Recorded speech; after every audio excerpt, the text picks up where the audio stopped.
Hope you guys are doing well. Welcome back. So in this video, I'm going to show you that how you can set your live stream on Rumble. So let's start. So first of all, what we have to do, as you can see now, simply we have to click on the profile icon, and after clicking on the profile icon, has the live streaming option. So we have to click on the live streaming option. So as you can see now, these are the steps to set up your live stream. First, go to rumble.com live, set up a new live stream button above. Upload a placeholder video up to 21 seconds long, which will be looped before the stream starts. Third step is once the placeholder is uploaded, we'll provide with the stream configuration to consist to stream RTMP. These all things are provided here. The fourth one is enter the configuration in your live streaming software. So let's click on this, and after clicking on this, we have to provide some steps like the live stream is available for accounts that are verified. We have paid plan or have more than 5 followers. So simply I haven't paid or I don't have the 5 followers because it's new account.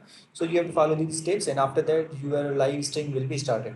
So in this way you can do this. I hope you guys understand this video that how you can do this. So see you guys in the next video.